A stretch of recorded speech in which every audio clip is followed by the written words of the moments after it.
Let's talk about the bank. Not the piggy bank, but the weed seed bank. The weed seed bank is the amount of weed seeds you have stored in your garden soil.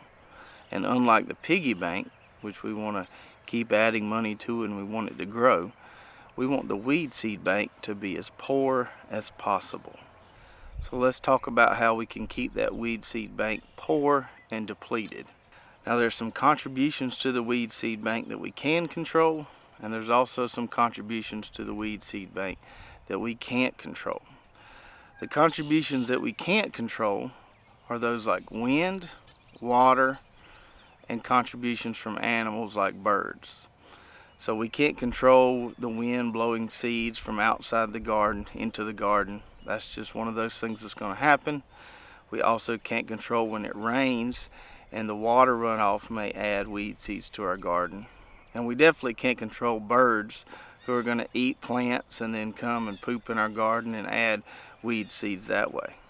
But the one thing we can control is to make sure that the weeds that grow in our garden do not ever get to seed and start adding to that weed seed bank.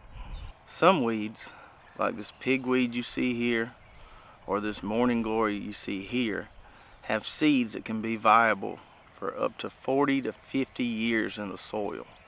So the last thing we want to do is let those plants go to seed in our garden soil and add to that weed seed bank that's going to take a while to deplete.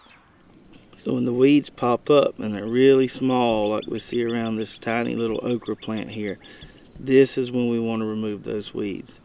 We don't want to let them get large and go to seed, because even one pigweed can contribute somewhere around at least 100,000 seeds to your garden. So that's going to greatly increase that bank. So if we get them when they're small like this, we can keep that bank from growing. Now unfortunately there's no easy overnight fix to reducing this weed seed bank. It's going to take some time. And you'll notice that over the years, if you do the right things, from year to year your weed pressure is going to decrease in your garden if you do the right things and don't let those weeds go to seed. So if we take a look at this garden plot right here, and I've been growing food in here for about 5 years now, the weed pressure is pretty low, and that's because we've used frequent shallow cultivation and not ever let the weeds get too out of control on us. And over time that weed pressure has become greatly reduced. Now it was pretty high when we first started, but over time we've been able to get it down to where it's an acceptable level. We still get a few weeds here and there, but the weeds aren't outpacing the growth of our plants. Now if we contrast that plot, which has been grown in for 5 years, with this plot right here, which is a brand new plot, we can see a big difference in the weed pressure. So if you look right here, in between all these squash rows here, we've got a ton of nut grass in here, a bunch of other weeds. Our weed seed bank in this spot is really high. So if you're starting a garden spot in a brand new area, don't get discouraged. Just expect that weed pressure is going to be pretty high the first year. After that, the second, third, and fourth year, it's going to decrease every year, and you'll eventually get that weed seed bank down to where you have hardly any weed pressure, and it's a lot more easy to grow.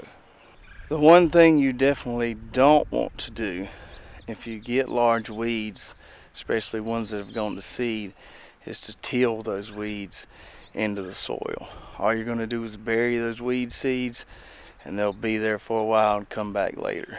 So you want to keep the weed seeds you do have on top of the soil, so when they germinate you can knock them out quickly. So let's talk about some ways that you can reduce your weed seed pressure and get that weed seed bank down so you're not fighting those weeds as bad from one year to the next. Now the first way is through frequent shallow cultivation. And in my opinion, the wheel hoe is the best tool for that. It allows you to just cultivate that top layer of the soil enough to disturb those small weeds that have grown and to keep those new ones from germinating. And people often ask us, well, how often should I be using the wheel hoe in my garden? From my experience, you want to do this at least once a week or every time after it rains. So when it rains, obviously you're getting that moisture input into your garden soil, and that's going to feed those weed seeds or those weeds that are already there. And you want to go through that with the wheel hoe as soon as you can get in your garden. As soon as it dries up, you want to go through there and cultivate that top layer of the soil.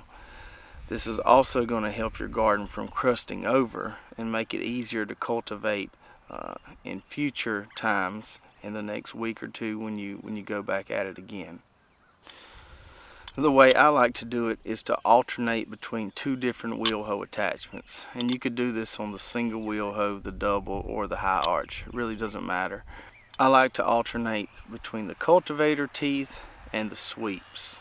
Now the cultivator teeth, like you see right here, are going to do a good job of lifting any of those small weeds, turning them over, laying them on top of the soil so the sun can then bake those weeds and kill them. The sweeps, like you see here, with these blades on them, are going to do a good job of going in there and cutting out any of those weed roots that may be persistent underneath the soil layer. So one week I'll use the sweeps, the next week I'll come through with the cultivator teeth. And I found that that does a really good job of eliminating any existing weeds and keeping new ones from coming up. Now if you have a harder clay soil or you have a lot of grassy weeds, you may want to go with something like the oscillating hoe versus the sweeps. But both are going to do the same job. It just depends on what your soil type and what your weed pressure is. For softer soils and lighter weed pressure, the sweeps are going to do a great job. For harder soils and heavier weed pressure, the oscillating hoes are probably your best bet.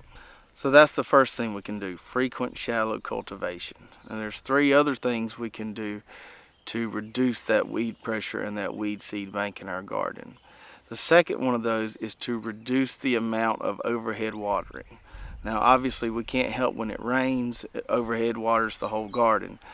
But if we use things like drip irrigation, we're only going to be putting water right at those plants where they need it. We're not going to be watering the middles between our rows. That's going to keep weeds from germinating because we're not feeding those weed seeds that are sitting between our rows. So drip irrigation will help drastically reduce your weed seed bank over time.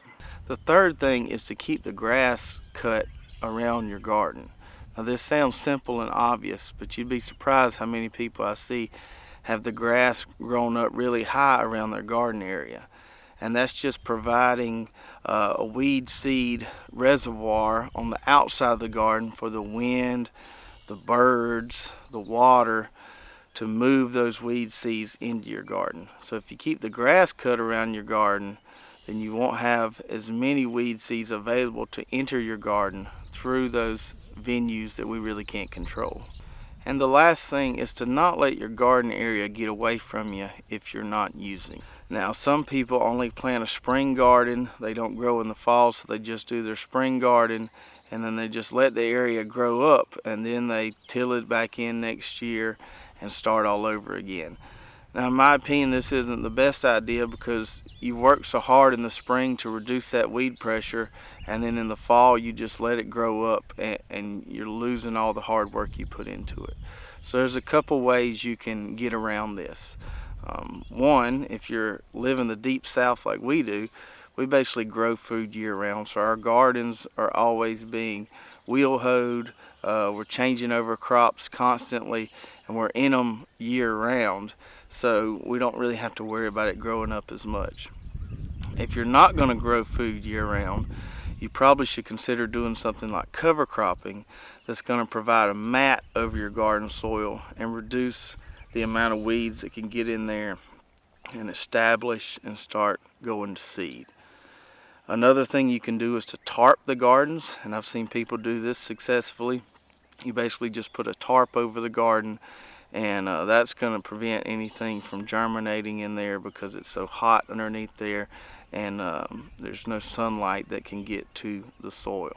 Now if you live in a northern climate where you've got snow on the ground in the winter, you really don't have to worry about that. But if you live further south where you're not going to have snow, you're not going to have a lot of heavy frost, Don't let your garden grow up. Don't let those weeds reestablish when you're not growing food in your garden area.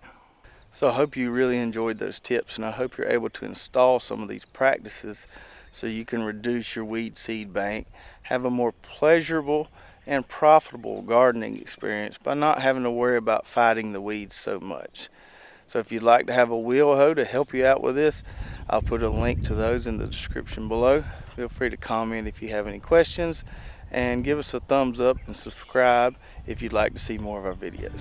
Thank you.